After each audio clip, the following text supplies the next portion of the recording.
qual conceito comumente nós temos de pecado? Quando se fala de pecado, normalmente nós definimos como práticas, delitos cometidos. E, na verdade, nós vamos observar que dentro, na humanidade, ela pode ser caracterizada por dois tipos de comportamento. Nós temos a definição de pecado, e a lei da primeira menção. Quando nós queremos definir alguma coisa, nós precisamos ver onde aparece pela primeira vez. E a definição de pecado é a desobediência.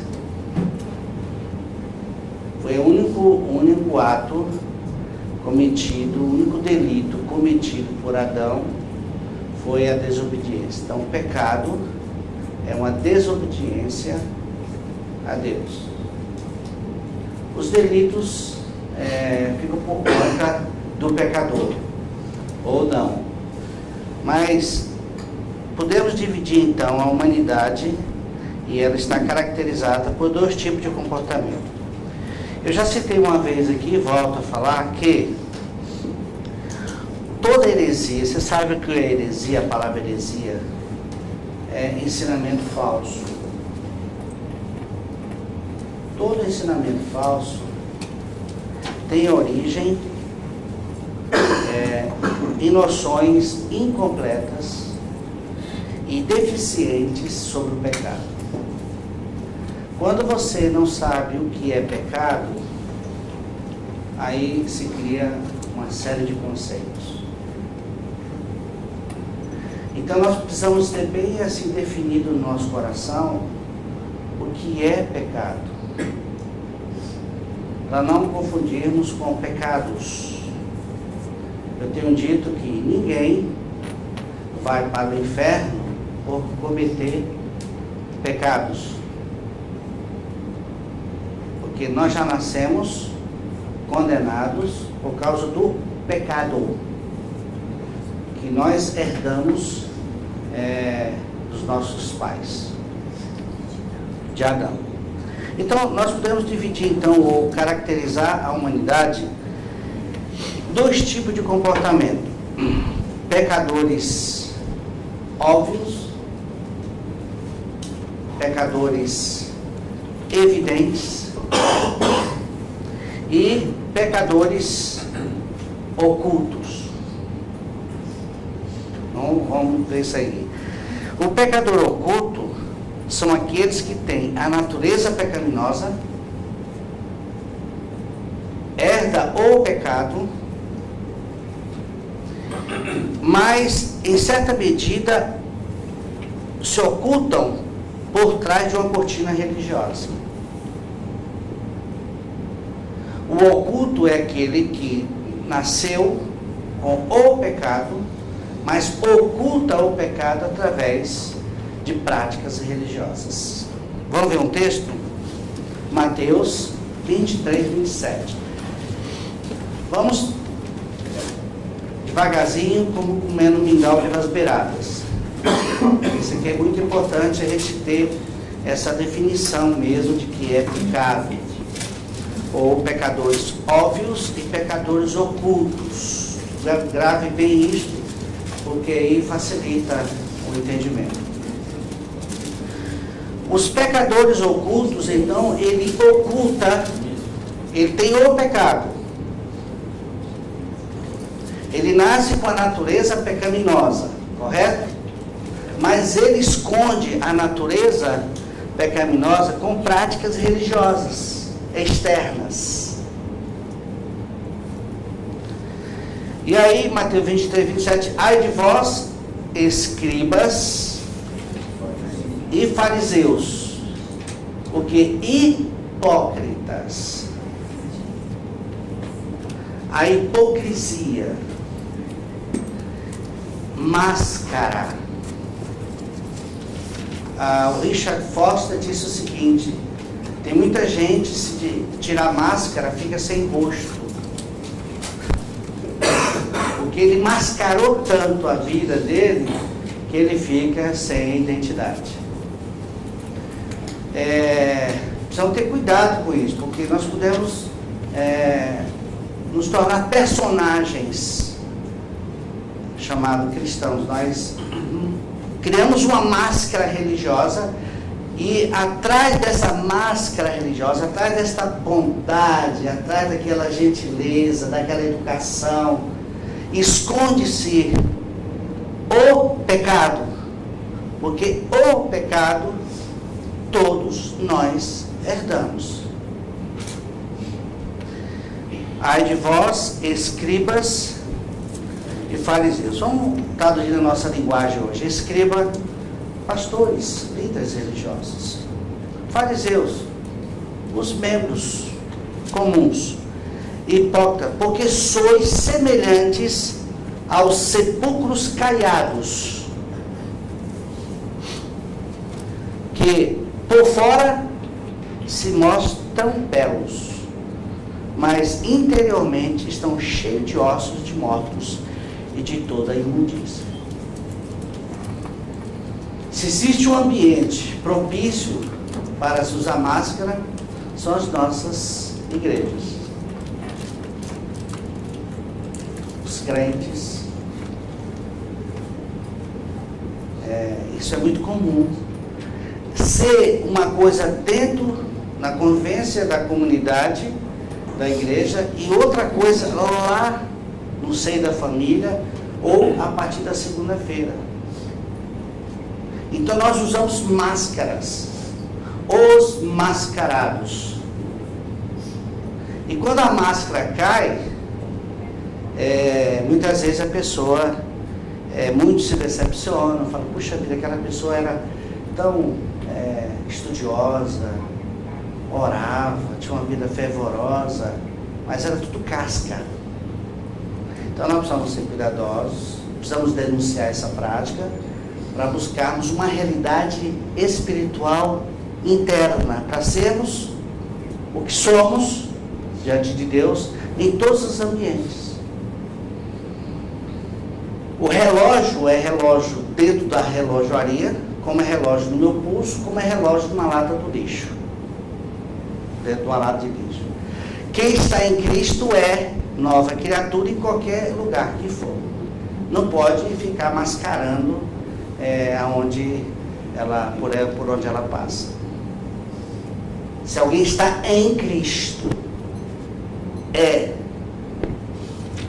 e aí ela pode, em qualquer ambiente, este Cristo, ele não pode pendurar Jesus no cabide. Agora é outra coisa, eu vou agora viver de maneira da minha vontade.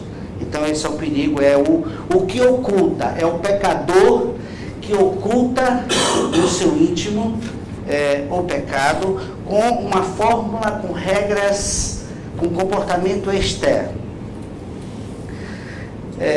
Pecadores ocultos são estes, e os pecadores óbvios. Como é que nós podemos definir este pecador óbvio? São aqueles que revelam o que de fato são. A natureza pecaminosa fica evidente, fica claro. Você olha e fala assim: aquele dali é o que é. Ele é o que é. Eu conheci um casal que o marido falou: Humberto, eu tenho 2 filhos.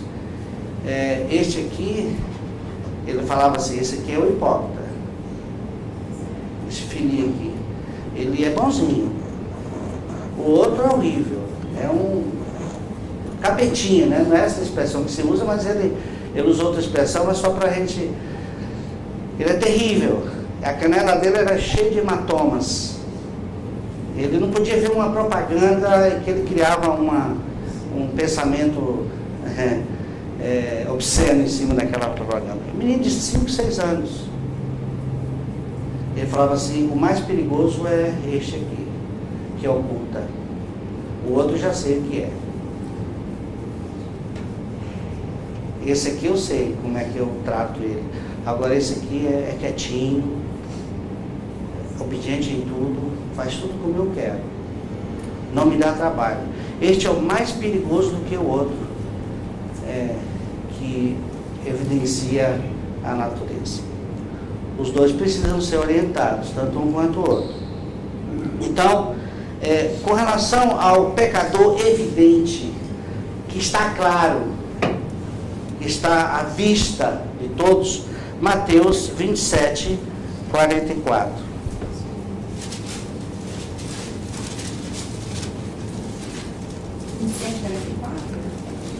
Mateus 27, 44? Não, não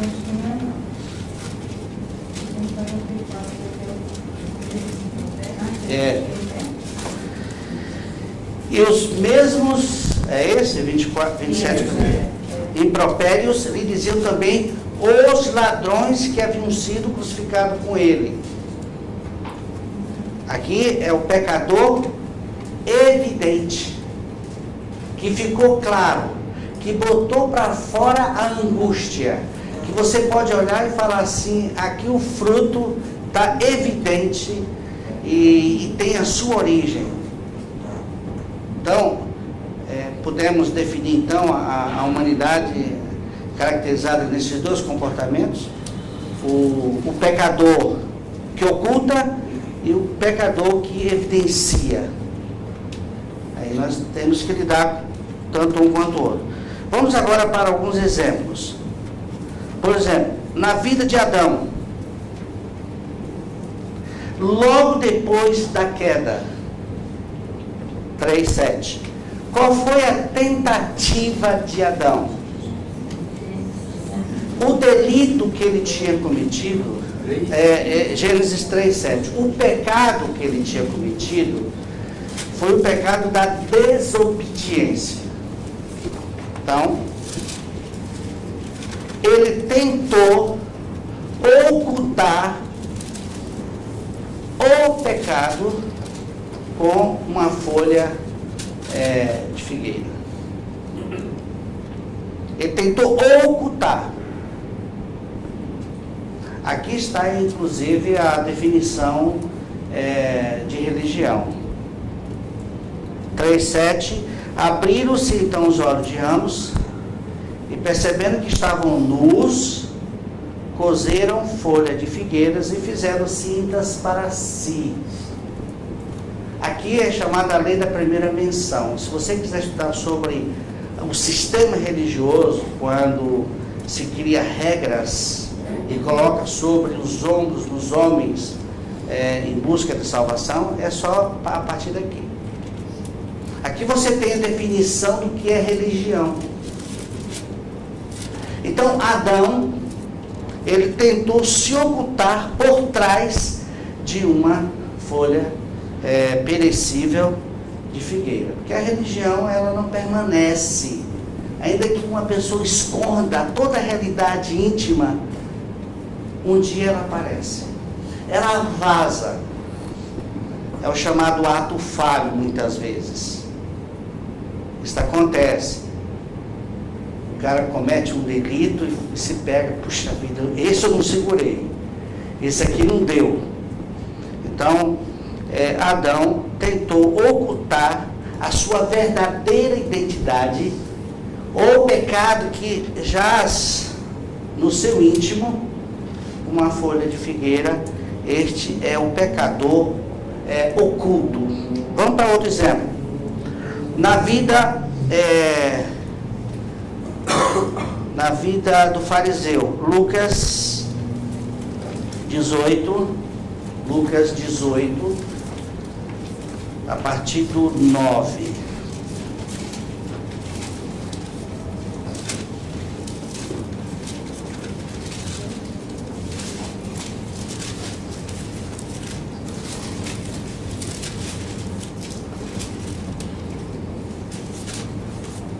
Todos acharam? Então, aqui está evidente uma coisa. Olha. Propôs também esta parábola a alguns que confiavam em si mesmos. a autossuficiência. E normalmente quem confia em si despreza os outros, por se considerarem justos e desprezavam os outros. Olha como eu sou bom.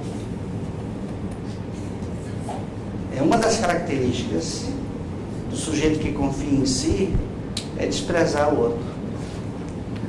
2 homens subiram ao templo. Veja que o ambiente é propício. É um ambiente sagrado. Subiram para o templo, para uma igreja. Então tem uma conotação de sagrado. Correto? Quando você vê uma pessoa saindo de uma determinada igreja, o que vem na sua mente? Aquela pessoa tem aí um amor por Deus, ele ama a Deus. Olha de onde ele saiu. Então, cuidado.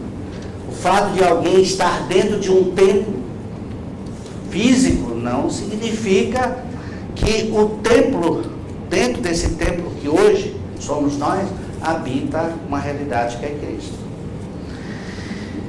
Bem, foram orar.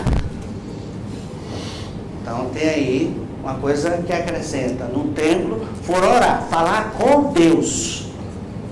Também é um aspecto interessante na vida das pessoas.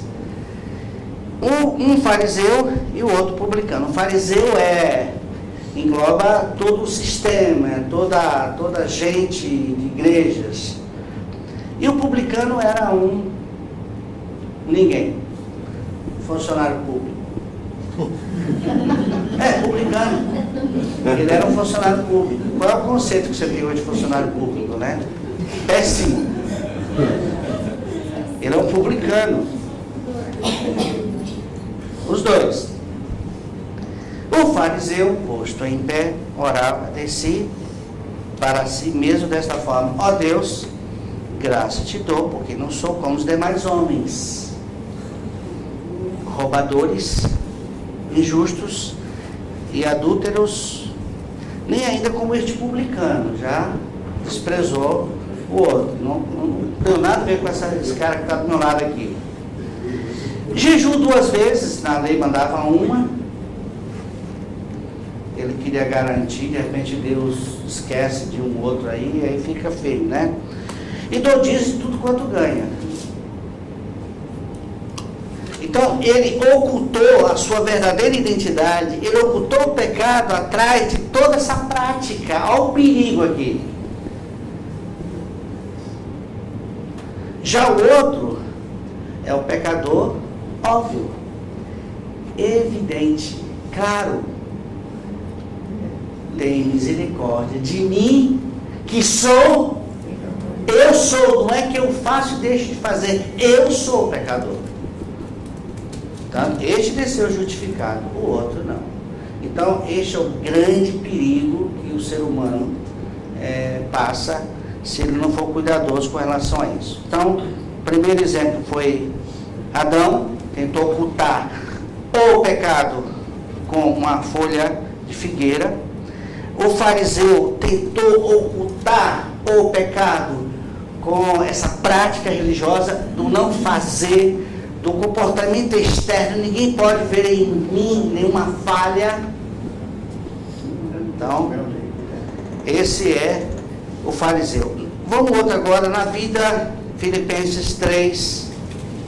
Filipenses 3,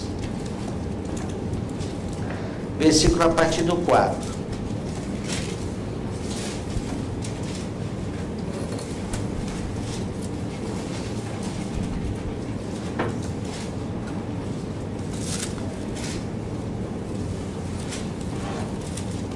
O que diz aí? Paulo dizendo, bem,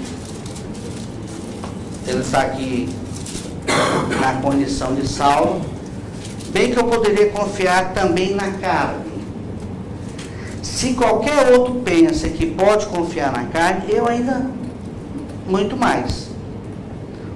Circuncidado ao 8º dia, da linhagem de Israel, da tribo de Benjamim, hebreu de hebreus, quanto à lei, fariseu, quanto ao zelo, perseguidor da igreja, quanto à justiça que há na lei, irrepreensível. Tem alguém melhor do que Paulo para ser introduzido no reino dos céus com estas qualificações aqui? Não tem. A ficha dele era limpa. É a ficha limpa. Pode ser candidato.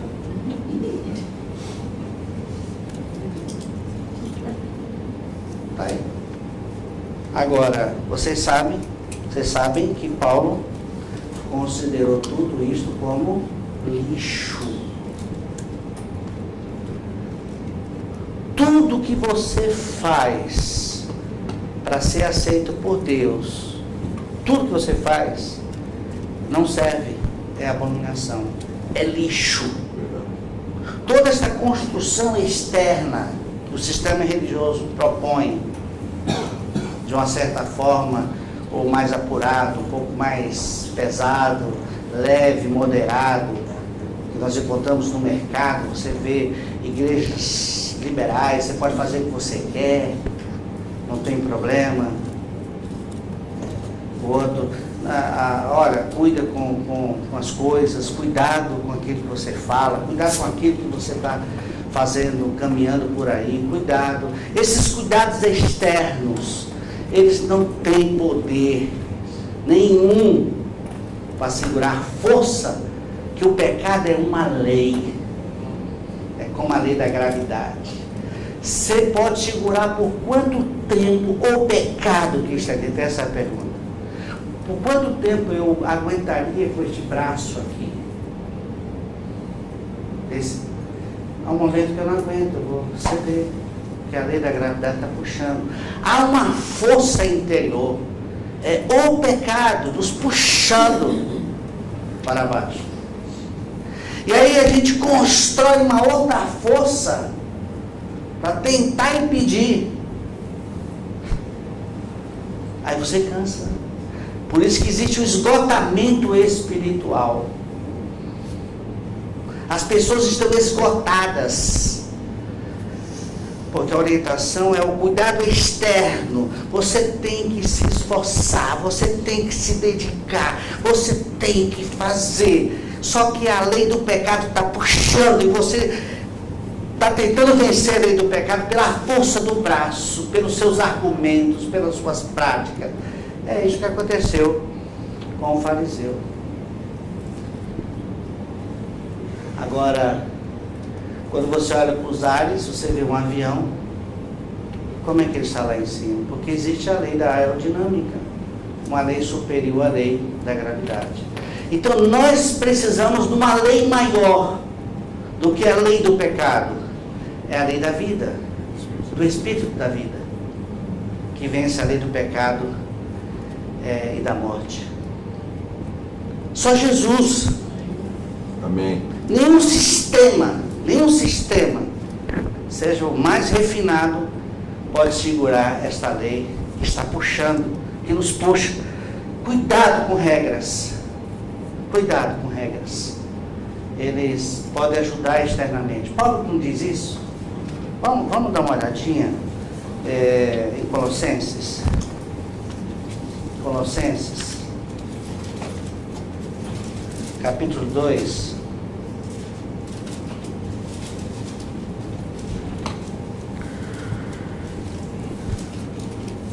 Versículo a partir do 20.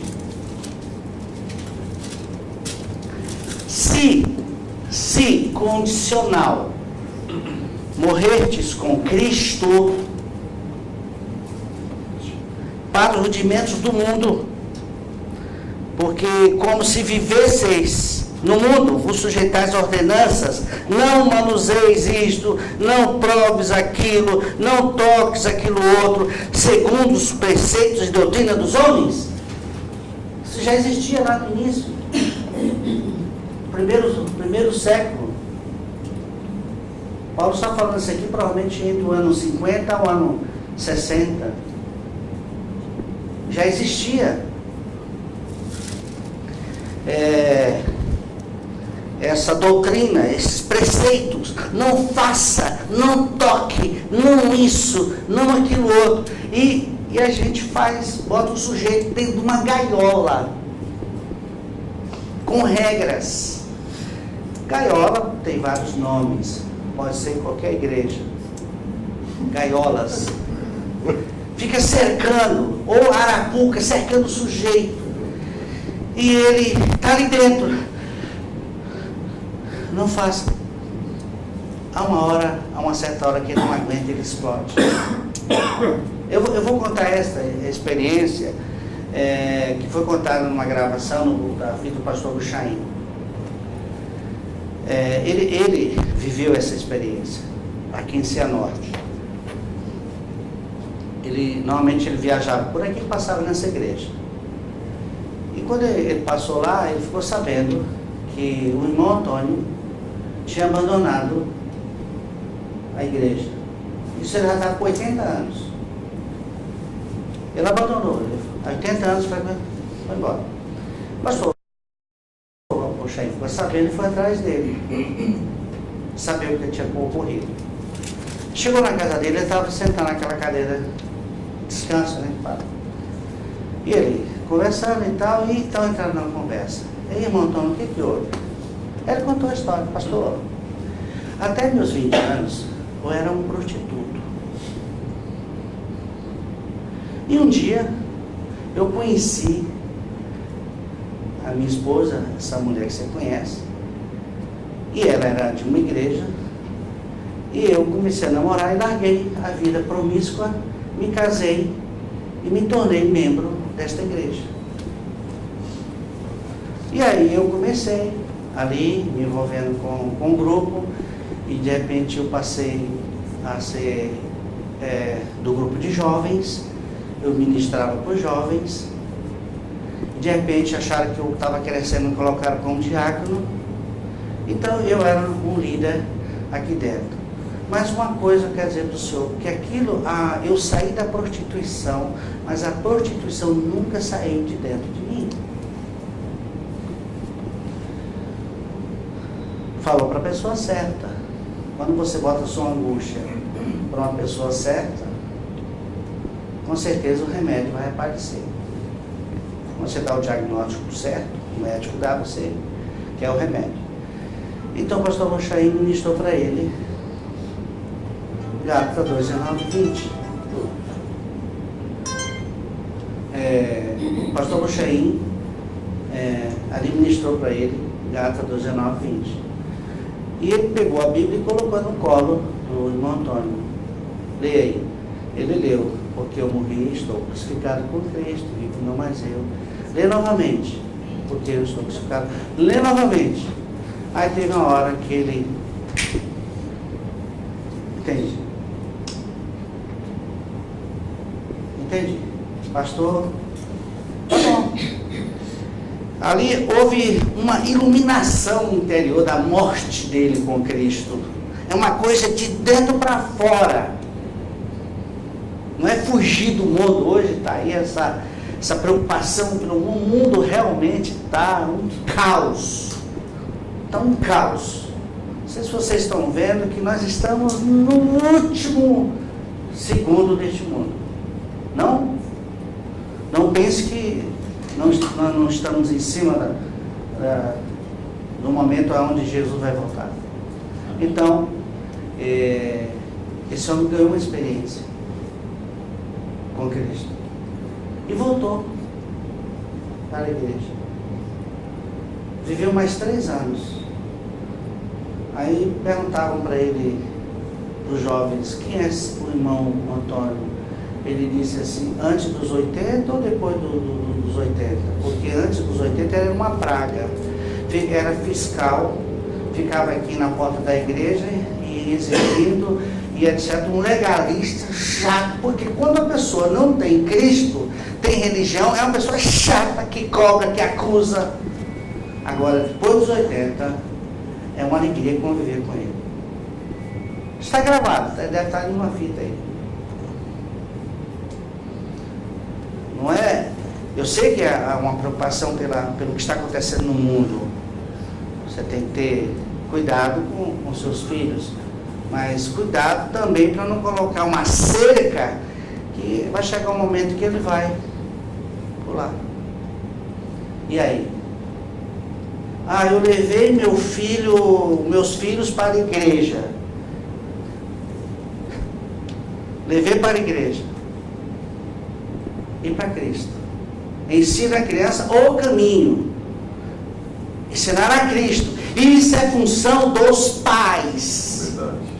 Isso é função dos pais. Eu estou vendo muitas desculpas por aí. Tipo, eu preciso levar meu filho para a igreja porque lá ele recebe educação. Cuidado! Que tipo de educação está sendo dada?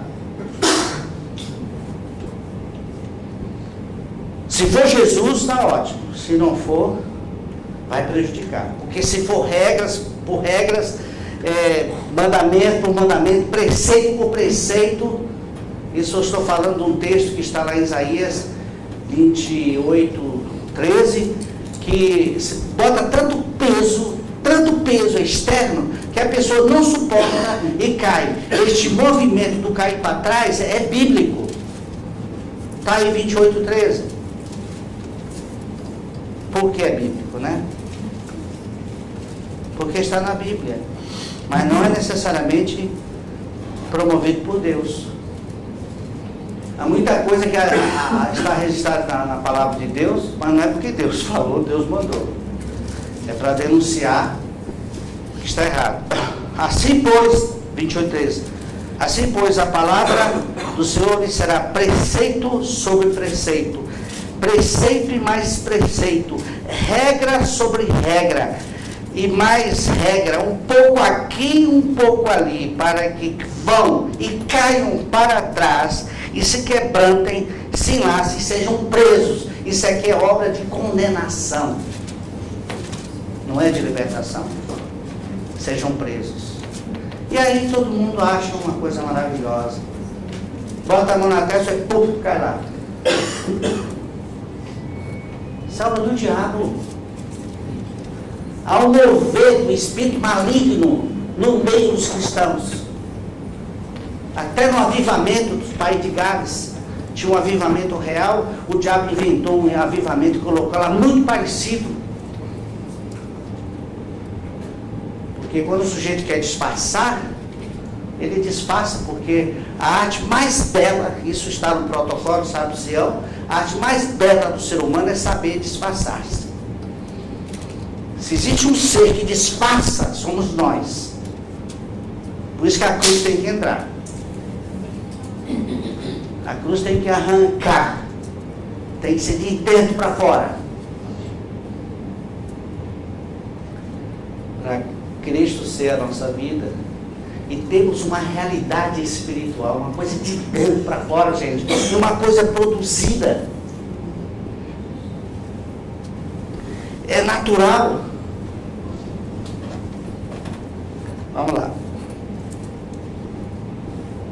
Então, pecadores ocultos, aquele que esconde a sua realidade atrás de uma capa. Não sei se eu estou fazendo entendido, mas na medida do possível eu quero ser claro. Essa capa religiosa que nós vestimos, e a podridão está lá no íntimo. Uma vez eu assisti um clipe do Michael Jackson que me surpreendeu. E ele, na dança dele, não sei como é que é a logística lá, mas saía de dentro dele um monstro. Eu falei, engraçado, até o mundo secular já sabe o que tem dentro do ser humano. Eles sabem. Se existe um diagnóstico feito pelo mundo secular, Hollywood dá de 10-0 em muitas pregações. Eles dão. Existe um diagnóstico mais perfeito, elaborado do que o filme Diabo, o Advogado do Diabo? Existe, assistido ou não? Se não assistiu, assista. Aquele cara tinha uma mente por trás dele ali, uma mente secularizada, mas ele teve a visão do que significa o ser humano, o que há dentro do ser humano. Então, Deus tem que ter misericórdia, como Ele sempre tem. Então, os pecadores óbvios são aqueles que escondem. E os evidentes são aqueles que botam para fora. Não tem medo de ser o que é. Não estou dizendo para você ficar falando agora tudo que você é e botar para fora, não é por aí. É que ele é o que ele é, e aí você percebe numa fala, você percebe numa atitude, e ele não se preocupa com isso. Por exemplo, os ladrões, que nós já lemos, eles lançavam impropérios, eram pecadores evidentes. A parábola do publicano, ele evidenciou: eu sou pecador. Coisa essa difícil, porque, gente, nós precisamos prestar bem atenção que o mundo, de certa forma, a tentativa foi cristianizar as pessoas. Isso começou lá atrás.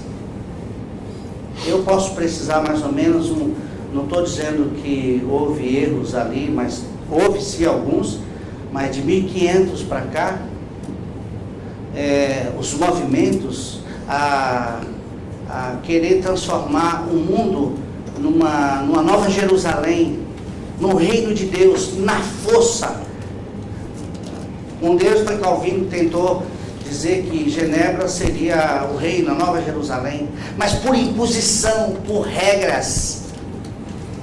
Então nós cristianizamos isso, essa herança passou por todas e está existindo. As pessoas estão cristianizadas, elas têm uma linguagem cristã, mas não tem realidade viva, não tem a vida de ressurreição que brota como uma planta que sai dentre uma construção, entre concretos, que você olha assim, de onde essa planta, como é que ela saiu aqui? Uma vida, porque a vida brota, arrebenta. Mas nós estamos cristianizando as pessoas. E quando chega a realidade, aí você sabe, quando o negócio, o cinto aperta, você vê que ninguém quer nada com nada. Você teve um período em que nós vamos descobrir que nós vamos estar aqui, não vou dizer para você que nós vamos sair, é quando aparecer, quando começar a grande atribulação. Não pense, não há na Bíblia um versículo sequer que mostra que a igreja vai ser arrebatada antes da tribulação. Não há um versículo bíblico. A igreja nunca discutiu esse assunto até 1830, quando Darby sistematizou, a partir de um sonho, de uma suposta revelação de uma menina que viu a igreja subindo e o anticristo descendo. Isso alastrou, isso passou saiu da Inglaterra, foi para a Nova Inglaterra, para os Estados Unidos, e veio para nós isso. Essa é uma ideia errônea. Por que as pessoas aceitam? Porque uma autoridade está lá na frente falando e ninguém investiga. Não há. E aí a gente não está preparado. Porque na hora que o negócio começar, na hora que eu sinto arrochar, aí você vai saber. Há muita gente que vai negociar com o sistema, o novo sistema, com esse mundo. O filho pródigo também foi um pecador evidente. Pai, dá-me que eu quero sair, não estou aguentando mais esse relacionamento aqui. Ele evidenciou, botou para fora a angústia. E o outro? O outro é o pecador oculto. Está lá, fazendo todas as funções como filho. Mas ele tinha uma mentalidade de servo e não de filho. Ele tinha uma mentalidade para servir. E aí o sistema religioso coloca sobre as nossas vidas, esse sistema, a mentalidade de servo. Não, gente, nós somos filhos de Deus. Podemos abrir a geladeira como filhos, pegar o que nós queremos. O servo não pode. O servo tem que pedir permissão. O filho não. O filho vai lá e pega a liberdade. Outro caso do pecador evidente é a mulher adúltera. Ela foi pega em adultério. João 8, de 1 a 4.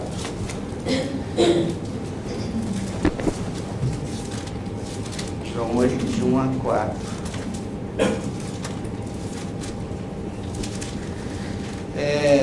muito isso, gente, é pra gente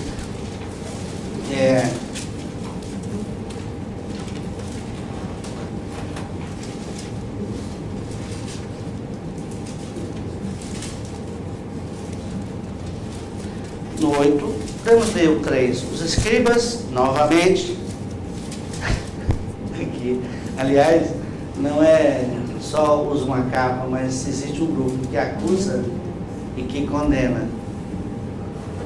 Por isso que muitas vezes não é bom contar as suas angústias para o religioso, não, porque ele vai ouvir, mas daqui a pouco ele vai contar para outros e vai te condenar. Viu?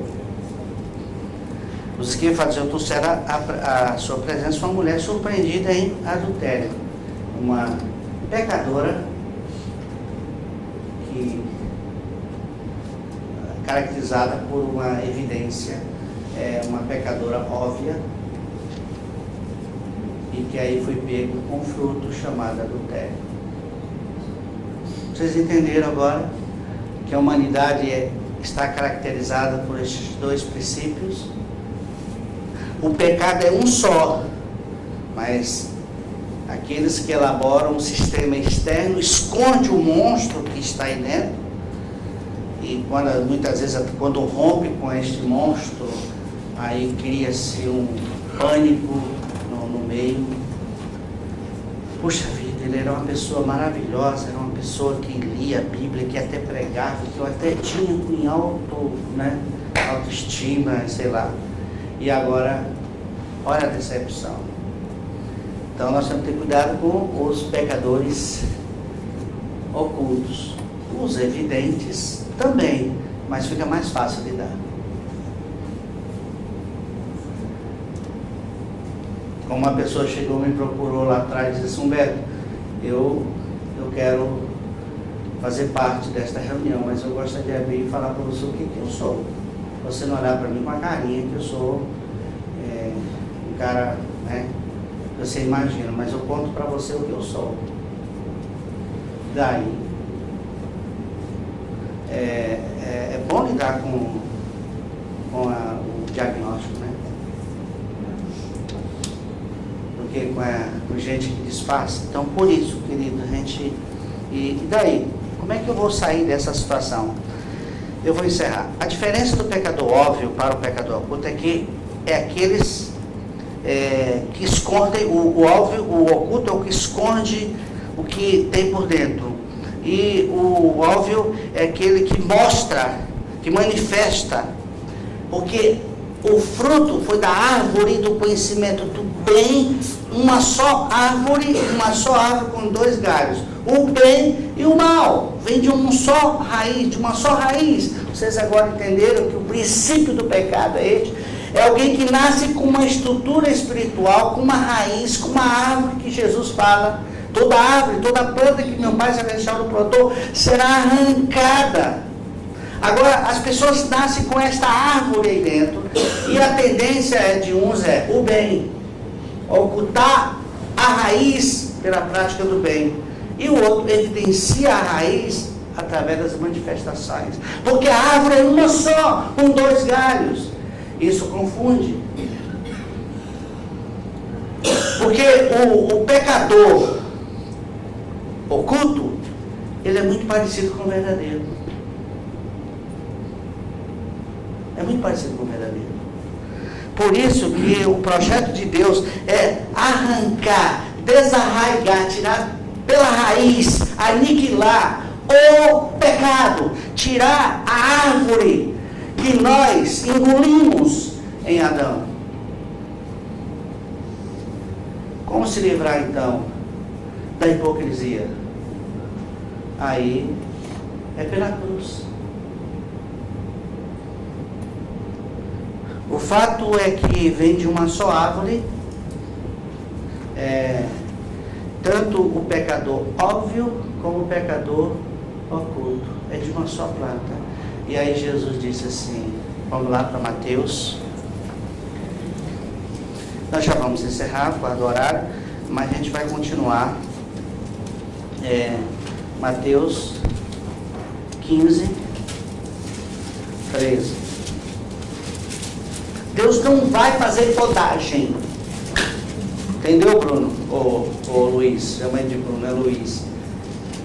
Deus não faz podagem. Quando você quer fazer uma podagem, você chama um jardineiro. Aí ele vai no seu quintal e poda as árvores. Mas com certeza o broto vai surgir, porque é isso que você quer, com mais vigor, com mais vida. Então, muitas vezes, o velho homem é podado, mas de repente ele brota com uma força que você fica surpreendido,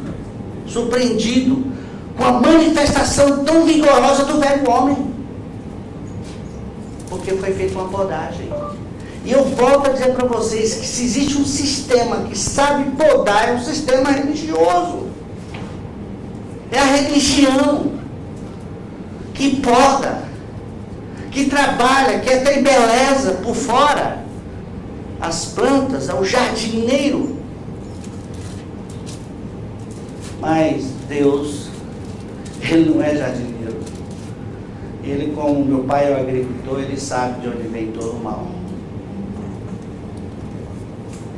Quando disseram assim, muitos creram em meu nome, aí, muitos, está lá em João, aí Jesus disse assim, eu não confio nessa turma, porque eu sei o que há aí dentro, porque vocês veem o externo, eu vejo o coração. Eu já emendei com o texto que estava em Samuel. Deus vê o nosso coração, gente. Não adianta disfarçar. É o íntimo, é o que está lá dentro. A Tozer diz o seguinte: você quer conhecer um verdadeiro cristão? Observe o comportamento dele quando ele está a sós.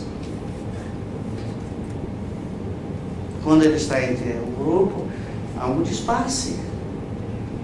Mas quando ele está a sós. Então, ele, porém, respondeu: toda planta que meu Pai Celestial não plantou será arrancada. Qual foi a planta que Deus não plantou? Foi o pecado em Adão, a desobediência. Então Deus, o propósito dele é arrancar, desarraigar, tirar pela raiz o pecado, a planta. E ele fez isso naquela cruz. A morte dele é minha, é sua, é nossa. Não sai daqui dizendo assim: quem sabe um dia eu serei crucificado. Não, você já foi. O machado está posto a raiz. O machado está posto à raiz. E não tem outro machado a não ser a cruz. Glória a Deus. Você quer se livrar de você mesmo? Morra. Você quer fugir de toda hipocrisia? Tem que morrer. Tem que morrer, porque você pode viver até bem como hipócrita aqui na terra, depois de morrer, e vai para onde? Vai para o inferno? Que bom, né? Então, gente, que Deus, eu teria mais algumas coisas, mas eu vou deixar para o próximo. O fato é que nós herdamos uma planta, e essa planta tem que ser erradicada, tirada, desarraigada de dentro de nós. Nessa atração, quando ele foi levantado da terra, ele atraiu a árvore ou o pecado e crucificou. Então você nasceu com essa árvore, eu nasci, ainda que essa árvore não produza nenhum fruto externo, ou produza, esta árvore pode ser podada ao ponto de você ser um pecador oculto. E aí você pode deixar essa planta manifestar os frutos. Aí é um pecador patente e você facilmente define. Então, tanto um quanto o outro precisa da cruz do nosso Senhor Jesus Cristo. Fomos incluídos. Isso significa que a morte foi a morte de todos. Tanto o pecador óbvio, como também o pecador oculto. Os dois precisam experimentar a sentença de morte imposta por Deus. A alma que pecar, essa morrerá. E nós pecamos em Adão. Nós somos pecadores porque nós nascemos com a natureza pecaminosa. E essa natureza foi crucificada no corpo do Senhor Jesus Cristo. E é uma exigência divina que o pecador morra. Não há solução para você. Nem para mim, nem para ninguém. Fora da morte com Cristo. Vamos orar? Pai, graças te damos. E te pedimos para que o Espírito Santo ministre, continue ministrando no coração de cada um de nós. A verdade é que nós morremos no corpo do teu Filho, lá naquela cruz. E essa morte foi para nos livrar de nós mesmos. Para que, Pai, não corramos o risco de vivermos a hipocrisia religiosa. Livra-nos de nós mesmos. Livra-nos da religião. Livra-nos do sistema hipócrita. E que sejamos verdadeiros, transparentes e semelhantes com Jesus Cristo. É no nome dele que oramos. Amém.